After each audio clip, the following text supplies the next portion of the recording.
Hello friends, good morning everyone. এখন প্রায় 10:30 মতন বাজে। ঘুম থেকে উঠে ফ্রেশ হয়ে আমার সকালের গরম জল আর ড্রাই ফ্রুটস খাওয়া শেষ যেই না হলো, অমনি রান্নাঘরের জানলা দিয়ে দেখি আকাশ রঙ্গতামাশা শুরু করে দিয়েছে। তোমাদের সাথে নিয়ে দৌড়ে বাইরে আসতেই বৃষ্টি শুরু। তবে যখন ঘুম থেকে উঠেছিলাম বৃষ্টির নামমাত্রও ছিল না, আকাশটাও বেশ রোদ ঝলমলে ছিল আর সাথে ছিল অসহ্য গরম। তবে আজ না হয়ে বৃষ্টিটা কাল হলে খিচুড়ির মজাটা আরো বেশি উপভোগ করতে পারতাম, তাই না বলো? কি আর করা যাবে, আমাদের হাতে তো কিছুই নেই। তবে এই বৃষ্টি বেশিক্ষণ হবে বলে মনে হয় না। একটু বৃষ্টিতেই আকাশের মুখগুলো কেমন সরে যাচ্ছে দেখো। এই অসহ্য গরমে বৃষ্টি দেখলে তো স্বস্তির মেলে ঠিকই, কিন্তু এই বৃষ্টি যেন খুঁড়ে খুঁড়ে তাপ বের করছে। চারিদিকটা ঠান্ডা হওয়ার বদলে কেমন গরমের ভ্যাপসা হয়ে গেল।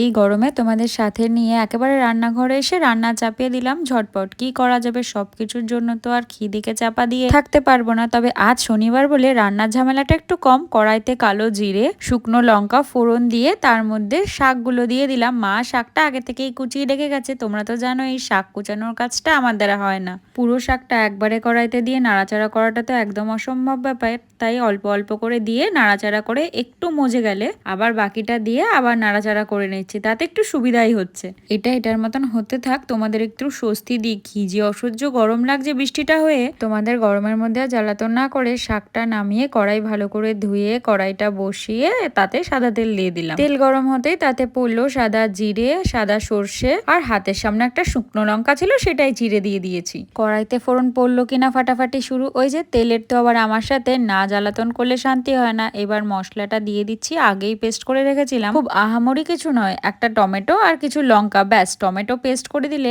একটু গ্রেভিটা গাঢ় হয় আর খেতেও না একটু অন্য রকমের স্বাদ হয়। এদিকে মশলাটা ভালো করে কষতে থাক আর আমি মিক্সি ধোয়া যে মশলার জলটা রেডি করি। রান্নাতে এই মশলার বাটি ধোয়া জলের ব্যবহার যেন রান্না ভালো করার একটা অন্যতম টিপ। কড়াইতে ফোড়ন পড়লে যে ঝাঁঝটা বেরোয় না, তাতে আমার আর বাবার দুজনেরই অবস্থা খারাপ। ব্যাস, এই যে হাঁচি কাশি শুরু হয়ে গেল। একটা সামনে না উঠতে উঠতেই পরপর চলতে থাকে। বাবার তো আরো বেশি হয়, বাবা তো রান্নাঘরে থাকতেই পারে না। ব্যাস, হালকা কষানো কমপ্লিট। এবার রঙের জন্য তো আমি হলুদ গুঁড়ো ছাড়া আর কিছু ব্যবহারই করি না। এই হলুদ গুঁড়ো দিয়ে ভালো করে কষালেই রং আসতে বাধ্য, তার জন্য আর লাল লঙ্কা ব্যবহার করার দরকার পড়ে না। আদা যেহেতু ফ্রিজে একেবারে বাটা ছিলই আমাদের, তাই আদাটাও একটু ব্যবহার করে নিলাম। ও দাঁড়াও, এত কিছু রান্না বান্নার কথা বলছি, এদিকে কি রান্না হচ্ছে সেটাই তোমাদের এখনো বলিনি। আজ পটল আলু দিয়ে একটা তরকারি হবে। পটল আর আলুটা আমি আগে থেকেই ভেজে রেখেছি। তবে পটল আলু চচ্চড়ির মতন কাটলেও সেটা চচ্চড়ি হবে না, তরকারি হবে। তবে আজ মা বলেছিল এই পটল আলুর তরকারিতে একটু কাজু বাদাম, কিশমিশ, পোস্ত, শালমগজ বাটা দিয়ে করতে। আমি তো মার কথা শুনবোই না। মা ঠিক যেমন রান্না করতে বলবে আমি ঠিক অন্যরকম করব। তাই আমি পটল আলুর তরকারিতে একটু বিরিয়ানি মশলা ব্যবহার করলাম। এই মশলাটা তো আমাদের বাড়ি আনাই থাকে সব সময়ের জন্য, আর আমি আগেও রান্না করে দেখেছি, খুব মারাত্মক ভালো খেতে হয়। ব্যাস, মশলা যতটুকুনি কষানো সেটা কষানো কমপ্লিট হয়ে গেছে। এবার আলু আর পটলটা দিয়ে আরো ভালো করে একটু কষিয়ে নেব। পটল আর আলুটা ওর মতন কষতে থাক আর আমি বাইরে থেকে একটুখানি বাসনগুলো নিয়ে আসলাম। কাকি তো বাইরে আমাদের বাসন মাজে কলপারে। বাইরে তো আমাদের টাইমের জল থাকে আর অনেকটা বড় জায়গাও রয়েছে, তাই জন্য আর ঘরে ওই কষ্ট করে কাকি আর বাসন মাজে না। মেজে ধুয়ে চাতালে উপুর করে রেখে যায়। তারপর মা সেটাকে জল ঝরানোর পর গামলা করে নিয়ে এসে ডাইনিং টেবিলের ওপর রেখে দেয়। এই ফাঁকে আমি খাবারটা ছেঁকে খাবারটা খেয়ে নিই, কারণ না হলে মা এসে এমন চিল্লাতে শুরু করবে। একে তো খাবার বানাতে তার এমনি দেরি হয়ে যায়, তারপরে যদি এসে দেখে খাবারের জায়গায় পড়ে আছে, তাহলে আমার তো আর রক্ষে নেই। ছেঁকে রেখে গেলে ওই রান্না করতে করতে আমার খাওয়াটা মোটামুটি হয়ে যায়। মশলা কষানো, সবজি কষানো সব কমপ্লিট। এবার জল দিয়ে এটাকে ভালো মতন হতে দেব। মা সকালবেলা কাজ করতে করতে লাউ দিয়ে ডাটা দিয়ে ডাল অলরেডি করেই রেখে গেছে। ওই যে বললাম যতটা আমার কাজ কমিয়ে রাখা যায়, তাই এই সবজিটাকে একটু মাখামাখাই করতে বলেছে, খুব বেশি ঝোল রাখার দরকার নেই। ব্যাস, ঝোল মোটামুটি অনেকটাই ফুটে কমে এসছে। আমি লাস্ট টাচ আপের জন্য একটু গরম মশলা গুঁড়ো দিয়ে দিচ্ছি। আমার যে কোনো রান্নার শেষে না এই গরম মশলা গুঁড়োর যে আলাদা গন্ধটা, সেটা এত বেশি ভালো লাগে, মনে হয় খাবারের টেস্টটা একটু দ্বিগুণ হয়ে যায়। একটা জিনিস দেখানোর জন্য তোমাদের নিয়ে আসলাম। আমি তো আজকে সকাল সকাল ভাত উপর দিয়ে দিয়েছিলাম, ভাতটা বসিয়ে দিয়েছিলাম। তার কারণ কালকের ওই চাল ভেজানো ছিল, সেই চাল দিয়ে ভাত রান্না হয়েছে, কিন্তু সেই ভাত কি হয়েছে আমি জানি না। আলু সিদ্ধও হতে পারে, যাই হতে পারে। আর ভাতের ফ্যানটার অবস্থা দেখো, এমনি ছিল ভাতের ফ্যানটা নাকি জমি রাখা অবস্থায় জমি এরকম হয়ে আছে। দেখো কি সুন্দর লাগছে, পুরো প্লেটের মতন শেপ হয়ে রয়েছে, কি ভালো লাগছে দেখতে। এরকম আমি কোনোদিনও দেখিনি। ফ্রিজে রাখলে এরকম হতে পারে জানি, কিন্তু এমনি রেখে দিলেও যে সেটা এমন হয়ে যেতে পারে সেটা আমি কোনোদিনও দেখিনি। আজকে ফার্স্ট টাইম কিরকম অদ্ভুত লাগছে দেখো দেখতে, স্লিপি স্লিপি সেই ওই যে নিচটা একটা সুন্দর প্লেট তৈরি হয় না, এরকম লাগছে, মনে হচ্ছে যে গোলা রুটির মতো। কি বলবো এটা নিয়ে বুঝতে পারছি না, কি অদ্ভুত লাগছে দেখে আমার। থাকেটা রেখে দিই, মা আসলে দেখাবো যে মা দেখো এরকম হয়ে গেছে। মার পুজো দেওয়া অলরেডি হয়ে গেছে, এখনই নামবে। মা আসলে এটা কিরকম দেখো, মা দেখো। এটা হচ্ছে মায়ের আরেকটা বাসন উপর করার জায়গা। এই জায়গার মোটামুটি কাজটা তো হয়েই গেছে। এই জায়গাটা ভাবছি আজকে আমি পরিষ্কার করেই রাখি। ওই যে তোমাদের দেখালাম সবুজ গামলা করে বাসন নিয়ে এসেছি, সেগুলো আবার এখানে উপর করে রাখতে হয়। এখান থেকে জল ঝরলে মা সেগুলোকে আবার বাসনের তাকে সাজিয়ে রাখে। কাল যখন মুছে রেখেছিলাম দেখলাম মায়ের পছন্দ হয়েছে, তাই সেকেন্ড টাইম সেটা নিয়ে আর নাড়াচাড়া করেনি। তাই আজকে সাহস করে একটু এগোলাম, না হলে কবে রান্না টান্না করে কেটে পড়তাম। রান্না শেষ করার পর তার মিক্সির বাটিটাকে যেমন জলে ভিজিয়ে রাখা যাবে না, সেটাকে সঙ্গে সঙ্গে ধুয়ে উপর করে জল ঝরাতে দিয়ে দিতে হবে, ঠিক তেমনই এই মেশিনটাকে ভালো করে ধুয়ে মুছে ঠিক জায়গাটা সেই জায়গাটাই রেখে দিতে হবে। এটা শাস্তি ছাড়া আর কি হতে পারে বলো তো? এটা তোমার নিরামিষ মশলার দানি, সেটা জানোই। রান্নার পর মা এগুলোকেও খুব ভালো করে মুছে রাখে। দেখো এমনিতে মা যখন কাজকর্ম করে রান্না করে আমি খুব একটা বেশি থাকি না, কারণ সব যদি দেখে রাখি মা বলবে এটা কর ওটা কর সেটা কর, কেন এটা করলি না, কেন এটা করলি না। রান্নাঘরে না থাকলে আমি সেগুলো দেখতেও পারি না, আর সেগুলো করার প্রশ্নও থাকে না। ওই হাঁটা চলার পথে যতটুকু দেখেছি ততটুকুই করে রাখলাম, এই আর কি। আমার আজকে রান্না বান্নার পার্ট শেষ হয়ে গেছে সমস্ত কিছু। আমি একটা সাইড তো গুছিয়ে টুছিয়ে রাখলাম, মা এসে এই জায়গাটা গোছাবে, এই জায়গাটা মা এসে গোছাবে। আর তরকারিটা যে রান্না করলাম সেটা আর আমি নামিয়ে রাখিনি, তার কারণ মা এসে ভাগ করবে না কি করবে সেটা জানি না, ওটা ওই কড়াইতেই চাপা দিয়ে রেখে দিয়েছি। তবে বাইরের ওয়েদারটা হঠাৎ করে ঠিক হয়ে গেল রান্না করতে করতে। আমার আজকে যে অবস্থা, ওই বৃষ্টিটা যে হলো তোমাদের দেখালাম, বৃষ্টিতে পুরো মনে হয় আরো বেশি গরমে, মানে গরমের হলকা আসছে এমন, পুরো ঘেমে আমি মানে চুরমুর হয়ে গেলাম। মানে আমার মাথাটা কেন চুল উঠবে না বলো, মাথার ভেতরটা পুরো ভেজা, পুরো ভেজা। মানে কি বলবো তোমাদের, তোমাদের যদি আমি হাত দিয়ে দেখাতে পারতাম ধরে তাহলে বুঝতে পারতে। মানে এই যে গরমে আমার টুকটুক টুকটুক করে গায়ে জল পড়ছে, এদিকে এদিকে বৃষ্টি হচ্ছে। তবে এখন একটা ঝড় ছুটেছে দেখো, মানে বৃষ্টিটা কমে গেছে, একদম কালো করে এসছে চারিদিকে, ঝড় ছুটেছে। চলো তোমাদের দেখে নিয়ে আসি, বাইরে হাওয়া দিচ্ছে কি মারাত্মক সুন্দর। হা হা হা, এখন টুপুস টাপুস করে আম পড়বে। কি সুন্দর ওয়েদার। এবার দিচ্ছে সুন্দর ঠান্ডা ঠান্ডা হাওয়া। এই অস্বস্তিকর গরম থেকে একটু শান্তি। বৃষ্টি হবে না, হাওয়া দিয়েই মেঘটা উড়িয়ে নিয়ে যাবে। এই তো হচ্ছে আজ সকাল থেকে চারিদিকে আমেজটা তৈরি করেছে দেখো, পুরো মনে হচ্ছে দেখে বিশাল কিছু হয়ে যাবে, কিন্তু কিছুই হবে না। সকাল থেকে যা ট্রেলার দেখিয়েছে তাতে তো তাই মনে হচ্ছে। আসলে ট্রেলার দেখলেই তো আমরা বোঝা যায় যে পিকচারটা কতটা ইন্টারেস্টিং হবে আর কতটা বোরিং হবে। এটার ব্যাপারটাও তাই। স্নান করতে যাচ্ছিলাম কিন্তু ভাবলাম বৃষ্টি হবে, তাই এত জোরে হাওয়া দিচ্ছে আর নিজেকে সামলাতে না পেরে বাইরেই চলে আসলাম। কাল তো অনেক চেষ্টা করেছিলাম যে স্নান করতে যাওয়ার আগে বৃষ্টিতে ভিজবো, সেটা তাও আর হলো না। কাল নয়, অনেকদিন ধরেই চেষ্টা করছি। তবে আজ যদি স্নানের আগে একটু বৃষ্টির ছোঁয়া গায়ে লাগে তাহলে একটু নিজের মনকে বোঝাতে পারবো যে এতদিনে যে অপেক্ষার অবসান। রান্না করতে করতে ঘামে যে চুপচুপে অবস্থা হয়ে গেছিল, তারপর এই ঠান্ডা ঠান্ডা হাওয়াটা যে কি স্বস্তি লাগছে। এ দেখো এসে এখনো মানে ড্রেসও ছাড়তে পারিনি। তো বম্মাকেই বলতিস, বম্মাই কেটে দিত। অমন করে ও বাবা, এটাকে আবার গার্নিশিং করতে বসেছে। দাঁড়াও একটু দেখায়, ও আম কাটছে। এ দেখো বাবা, বিশাল ব্যাপার তো। এসে এখনো এই ঘরে ঢুকলো পড়ার থেকে, এখনো ব্যাগটাও ছুটি মানে খুলতে পারিনি। সামার ভ্যাকেশন চলছে, আর স্কুল ছুটি। বাবা রে বাবা, মিষ্টি মিষ্টি খেতে মিষ্টি খেয়ে দেখ। পুরো চিনির মতো মিষ্টি রে এই আমটা।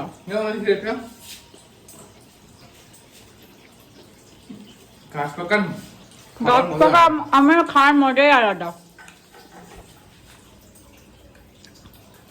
আমার মতে কার্বাইডের আম খাওয়ার থেকে সবসময় কার্বাইডের আম খেতেই রে, আমি এই জন্যই তো খাই না। আমি একদম কার্বাইডের আম খাওয়া পছন্দ করি না। আমাদের বাড়িতে প্রচুর গাছ পাকা আম, সেটা খাও অনেক বেটার। আজকে যাব না কালকে যাব সেই জন্য। আর ওখানে মা আমার জন্য আম কাটছে। আজকে আমি বাড়িতে কাটা আম খাবো। রু আফজা কেউ খায় দেখ এটা বিটরুট জুস, বিটরুট জুসকে বলছে রু আফজা। এখন শক্ত মা আমটা,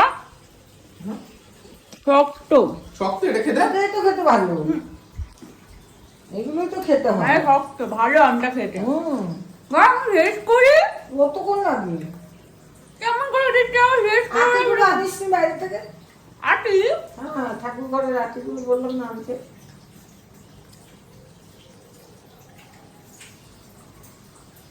ঠাকুরও কি যে যাচ্ছে আম খাচ্ছে? বাড়ির গাছের আম ওরাই বা বাদ যায় কেন? আরে যখন কেটেই উঠতে পারছে না। দাঁড়াও ভাই দাঁড়াও, খেয়ে শেষ করি মুখেরটা। ওরকম করে ফিনিশিং করতে হবে না তো। আরে এত তাড়াতাড়ি খেয়ে দাঁড়াও, খেতে দাও। কি রে ভাই? হুম, এখানে ভালো হয়েছে। ওই দিকে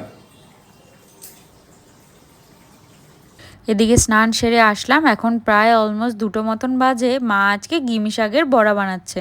নিরামিষের দিনে বাবা পুরো আমার মতন একটু তেলে ভাজা হলে বাবার আর কিছু লাগে না, ঠিক যেমন আমারও আর কিছু লাগে না। আমি এই গিমি শাকের বড়া আগে কখনো খাইনি, তবে মা বেসন টেসন দিয়ে খুব সুন্দর করেই বানিয়েছে। শুনেছি এটা নাকি একটু তিতা হয়। মা বাবাকে খাবার দিতে গেছে আর কড়াইতে বড়াটা বসিয়ে গেছে। আমি যেহেতু চলে এসেছি, ওই যে একটু হাত লাগাতেই হলো। চলো আমি পুরোপুরি রেডি। এখন মোটামুটি 5টা 15 মতন বাজে। বাবাও বেরোবে, বাবাও রেডি। আজকে ঠিক করেছি বাবার সাথে একবারে বেরিয়ে যাব। আম নিয়েছি কিছু, তবে আজকে আমার পাপার মামামদের জন্য বা মামদের কারোর জন্যই নয়। আজকে আম নিয়েছি রুটির ফ্রেন্ডসদের জন্য। তো বাড়ির গাছের আম, দেখো আম কিনে তো ওরা খেতেই পারে অবভিয়াসলি, কিন্তু বাড়ির গাছের আম সবার কাছে দেওয়াটা একটা আলাদা ব্যাপার। ওরা আমার এতটা কাছের প্রত্যেকটা মানুষ, মানে নাম ধরে ধরে কাউকে বলার কিছু নেই। প্রত্যেকের থেকে আমি তো অনেকটা ছোট, ওরা আমাকে খুব ভালোবাসে প্রত্যেকে। মানে দাদারা তো আছেই, দাদার বউরাও তাই। তো আমাদের বন্ডিংটা খুব স্ট্রং সবার। তো শুধু সেই জন্যও না, বাড়ির গাছের আম হয়েছে নিয়ে যাব সবাইকে দেবো, এটার মধ্যে একটা আনন্দ বা একটা আলাদা আন্তরিকতা থাকে। তো সেই জন্য নিয়ে যাচ্ছি। তবে আজকে আর মানে খুব হেভি লাগেজ হয়নি, নর্মাল ওই যে ব্যাগটা আমি ক্যারি করি ওর মধ্যেই নিয়েছি। শ্যাম্পু ট্যাম্পু করার দরকার নেই, আজকে এমনি নিজেই করে নিয়েছি। আর আমি মানডেতে চলেই আসবো, চেষ্টা করবো সানডেতেই চলে আসার। মানডেতে চলে আসবো একটাই কারণ যাওয়ার, কালকে জামাই ষষ্ঠী, তাই জন্য। না হলে আমি ভেবেছিলাম এই সপ্তাহটা স্কিপ করব। আর বাবা বলেছিল এই বছর রুডিকে আর বাড়িতে ডেকে জামাই ষষ্ঠী করবে না, তার কারণ আছে। তো সেটা ক্রমশ প্রকাশ্য। তো সেই জন্য বললো যে ঠিক আছে যা, তোরা সেই জামাই ষষ্ঠীটাই পালন কর, দুজনে মিলে বাইরে গিয়ে খাওয়া দাওয়া করে আসিস। তো সেই জন্যই কালকে যাওয়া। তো কালকে বিকেলে আর আসতে পারবো না, পরের দিন সকালেই আসতে হবে। তো স্যাটারডে এমনিও মিট করি, তবে এই স্যাটারডে সানডে আমরা যেতাম, মিট করতাম না ঠিক করে রেখেছিলাম, কিন্তু ওয়ে নেই, একটা ওকেশন চলে এসছে, যেতে তো হবেই। চলো বেরোবো এখন। 5টা 43-এর কল্যাণী সীমান্তটা ধরবো, কিন্তু কতটা ধরতে পারবো জানি না। অলরেডি এখন 5টা 20 বাজে। তো 5:30টার মধ্যে বেরোলে হয়তো পৌঁছে যেতে পারি, আবার নাও পারি, জানি না। দেখা যাক কি হয়, লাক কি করে। আর আমার রেডি হওয়ার পর সবথেকে সমস্যার বিষয় হচ্ছে জুতো ঠিক করা। জুতোটা খুঁজে আসলাম আর ততক্ষণে ঘেমে জল। কে বলবে আজকে বৃষ্টি হয়েছে সকাল থেকে, মানে কি বলবো, সিচুয়েশন খুব খারাপ। ঘেমে নিয়ে একাকার কাণ্ড, এসি চালিয়ে রেডি হলাম। ভাবলাম কিছুক্ষণ এসিতে বসেই থাকি। আজকে একটা কানের কিনবো, মা খুব চিল্লামিল্লি করছিল, বলছে কি কানের পরিস না হার পরিস না। আমার হারটা তো ছিঁড়ে গেছে, ওটা তো ছেড়েই দাও। আর কানের আমি সোনার কানের পরতে পারি না, ওটা হারিয়ে যায়। তাই জন্য আজকে ঠিক করেছি ট্রেন থেকে ওই স্টোনগুলো একটা কিনবো পরার জন্য। আর ব্যাগ ওই ঘরে রেডি, ওই আমার মেকআপ কিটটা নিয়েছি, কালকে একটু রেডি হব, তাই জন্য কালকে স্পেশাল ডে যাব। কালকে একটা সালভার পরবো, সেটার কিছুক্ষণ ট্রায়াল চললো, কোনো সালভার হচ্ছে না। তো লাস্টে মনির ওই ব্ল্যাক কালারের সালভারটা রেখে দিয়েছিলাম, ওটা হচ্ছিল না। ভাবলাম থাক, ও দিয়েছে এটা আমার কাছেই রেখে দিই। উমা ট্রাই করে দেখলাম হয়ে গেল, মানে একটা স্পেশাল ডেতে পরবো বলেই রাখা ছিল। যাই হোক, আর ওই একটা ব্যাগেই সব কিছু হয়ে গেছে, একটাই ড্রেস। চলে তো আসবো মানডেতে, কালকে সারাদিনই ঘোরাঘুরির মধ্যেই চলে যাবে। তো চলো বেরোই, আর বেশি গল্প করব না, আড্ডাও দেবো না। তো আমাদের সাথে নিয়ে আবার সেই আমার ডেস্টিনেশন, দমদমের ডেস্টিনেশন। রাস্তায় যেতে যেতে কতটা কথা বলতে বলবো জানি না, যদি সম্ভব হয় তো বলবো, নাহলে গিয়ে দেখা হবে। টাটা। এই ট্রেনে উঠে বসার জায়গা পেয়েও গেছি। আর আজকে আমার দিনটা এত ভালো, একদম সোজা সিটে জানলার ধারে। সচরাচর এমন কপাল কিন্তু আমার হয় না। আজ একেবারে বাবার সাথে বেরিয়েছি, সেটা তো দেখলেই। তবে গাড়ি থেকে নামতে নামতে না অটোও পেয়ে গেছি, আর সেটাও আবার মেইন স্টেশনেই নামাবে। আর সব থেকে বড় কথা কি জানো তো, রেল গেটটা যে পড়ে সময়টা অর্ধেক নষ্ট করে ফেলে। আজ মনে হয় অনেক দিন পর এই রেল গেটের চক্করে আর পড়তে হয়নি। আর এই কল্যাণী সীমান্তটা ধরলে এই লাগেজ নিয়ে আম নিয়ে যেতে আমার সুবিধা হয়। আমি তো ভাবছিলাম পাবোই না, কিন্তু ওই যে ভগবান থাকলে আর কি করা যাবে। তবে চলো আজকে এখান থেকে এই ভিডিওটা শেষ করি। কাল আবার একটা নতুন ভিডিওতে তোমাদের সাথে দেখা হবে। ততক্ষণ তোমরা ভালো থেকো, সুস্থ থেকো, সাবধানে থেকো। আর পুরো ভিডিও ভালো লাগলে একটা লাইক করে দিও, কমেন্ট করে জানিও কেমন লাগলো। আর প্লিজ সাপোর্ট করে সাবস্ক্রাইব করে পাশে থেকো, এটা তো বলার কিছুই নেই। তবে আজকের মতন আসি, টাটা।